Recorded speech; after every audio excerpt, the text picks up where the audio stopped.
Bom, gente, vamos dar início a mais um vídeo aqui para o canal Só Psicanálise. Nesse vídeo aqui eu vou trazer para vocês a exploração de mais uma obra na dimensão da psicanálise. Eu venho aí tratando da obra A Interpretação dos Sonhos, né? Mas em paralelo com a exploração concernente à obra A Interpretação dos Sonhos, eu vou trazer também uma obra nomeada como Psicopatologia Lacaniana. Obra esta, né, que vem a ser aí organizada por Antônio Teixeira e Heloísa Caldas, em parceria com a Escola Brasileira de Psicanálise. Uma obra que eu acho fantástica e que eu acho que vale muito a pena trazer aqui para o canal. Uma obra em que o seu conteúdo é aparelhado por diversos textos, né, de outros autores, mas a obra como um todo é aí organizada por Antônio Teixeira e Heloísa Caldas. Essa obra oferece-nos uma iluminação aos temas clássicos da psicopatologia, mas a partir de conceitos, a partir, né, dos conceitos e da prática da psicanálise, psicanálise esta fundada por Freud, mas retomada e prolongada por Lacan.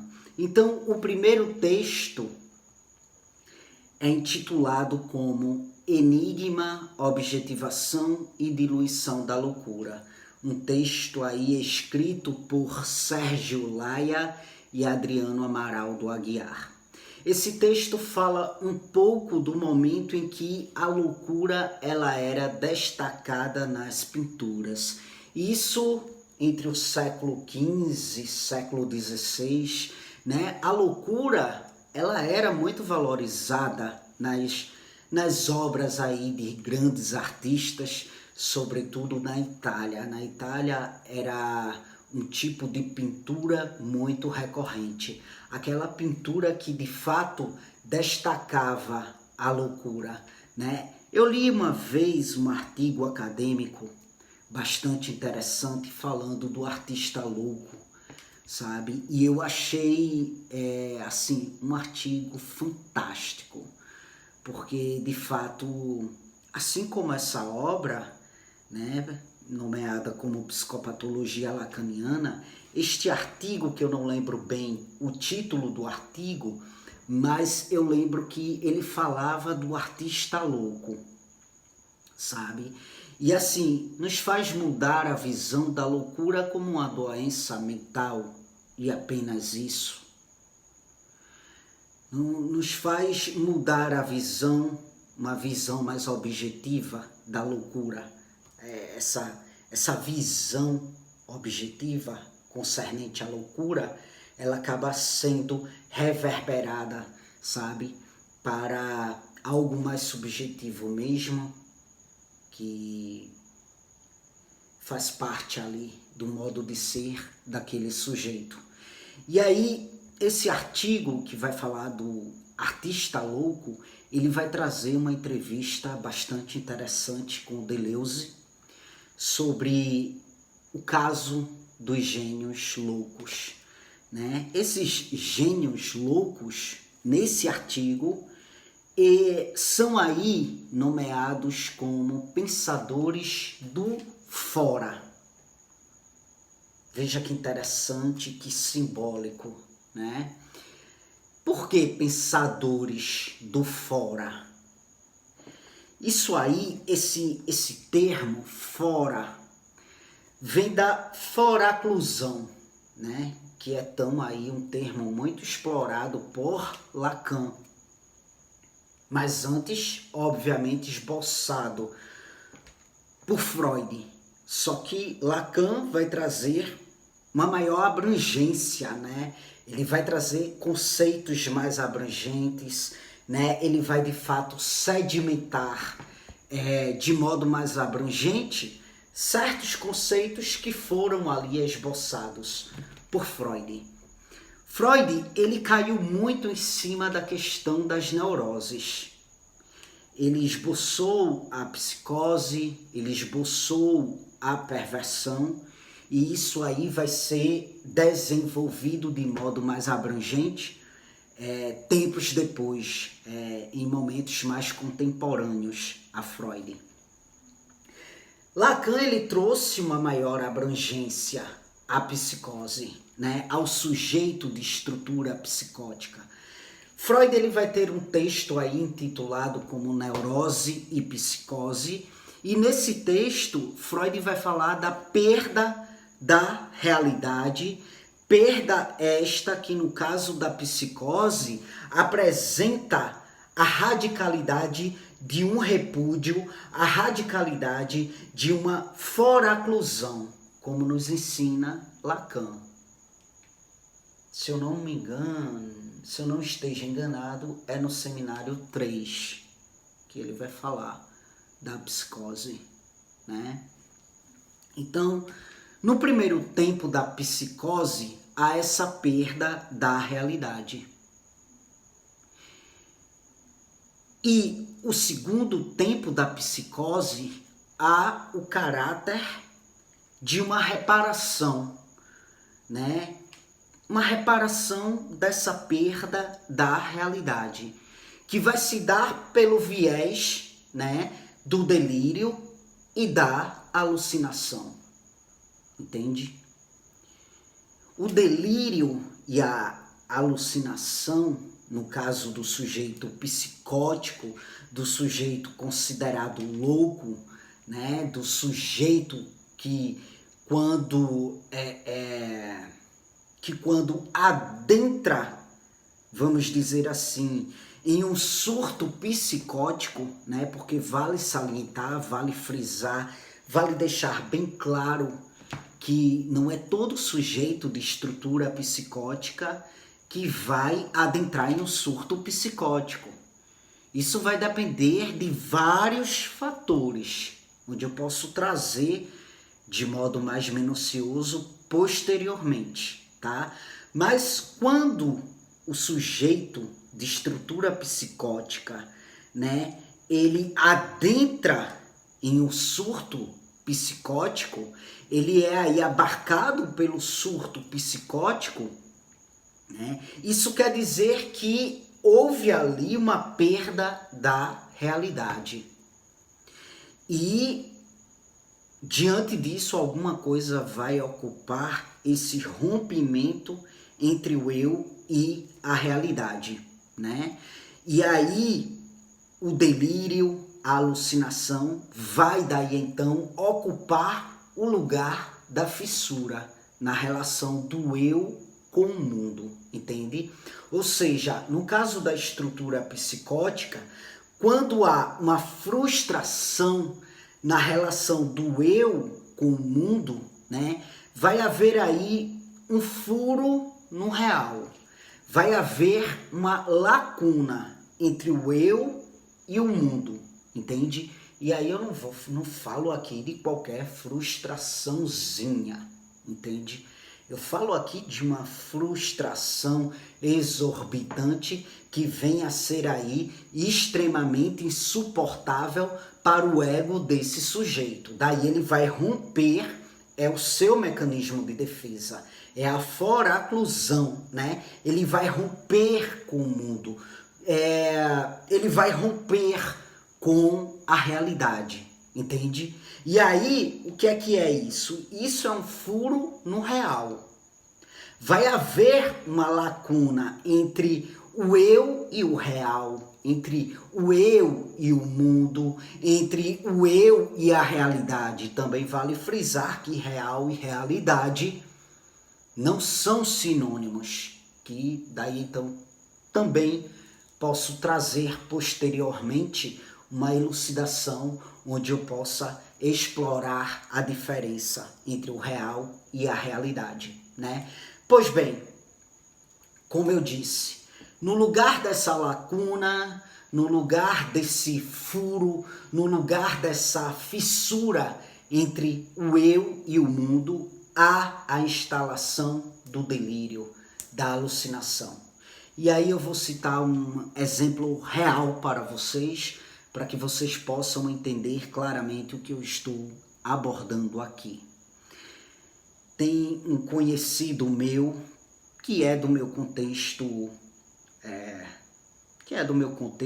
social, de convivência, e enfim, que eu o acompanhei, e não estou dizendo que acompanhei como psicólogo, como profissional da psicologia, né? Até porque eu não atuo na clínica, sabe? Não sou psicólogo clínico, não atuo na clínica, então eu o acompanhei como amigo, entende? Eu dei um suporte como amigo.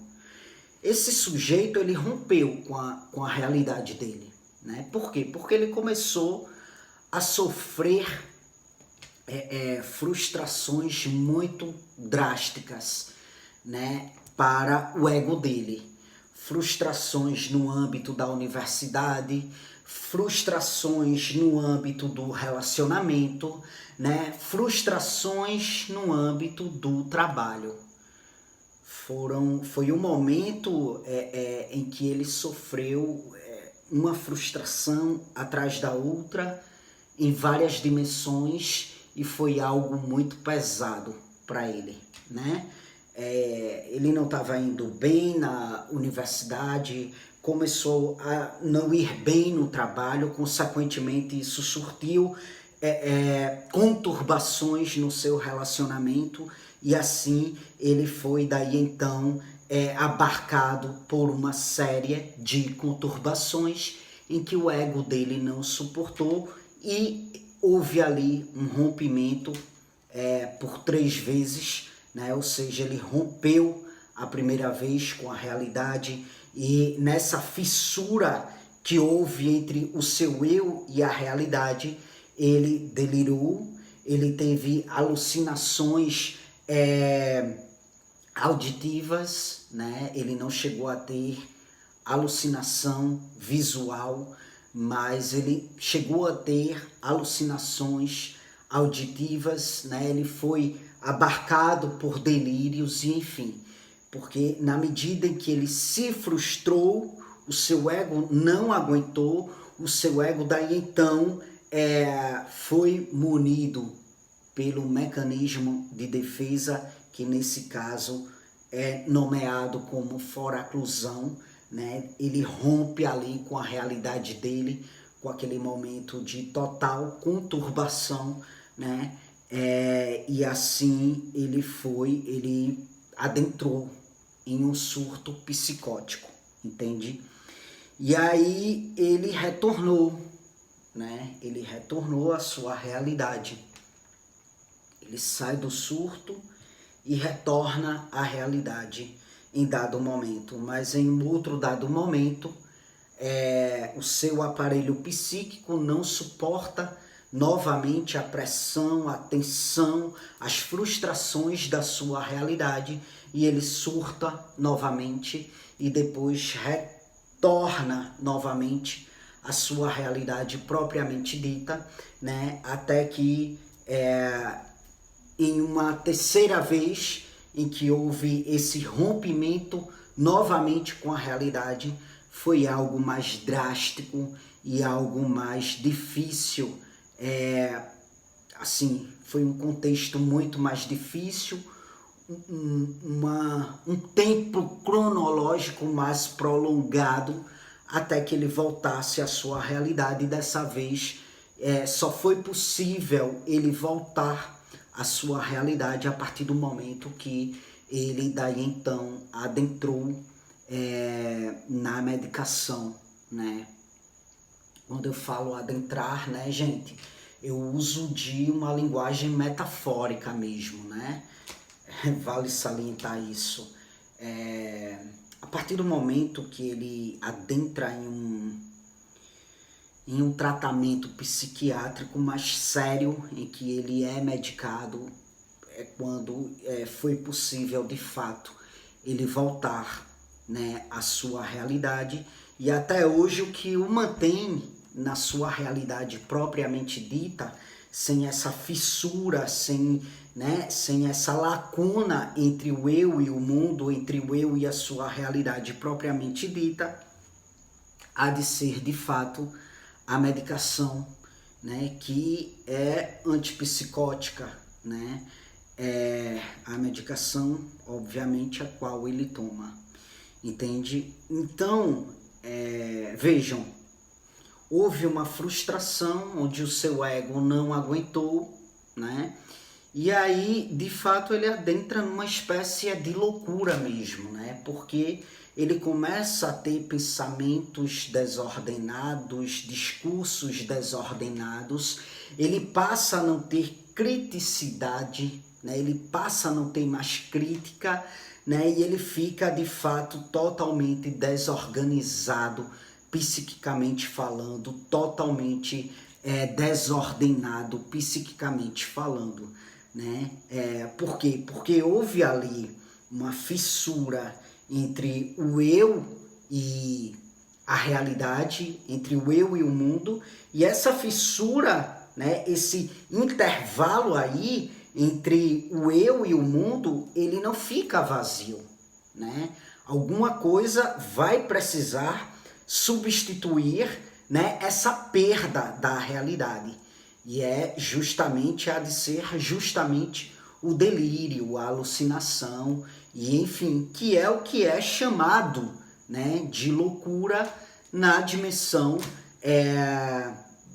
da saúde mental, das áreas que estão aí ligadas à saúde mental, certo? É isso, para o vídeo não ficar muito longo, eu irei me ater aqui, né? Mas irei continuar elucidando essa obra, explorando essa obra, explanando essa obra aqui com vocês, certo? Em paralelo com a obra A Interpretação dos Sonhos.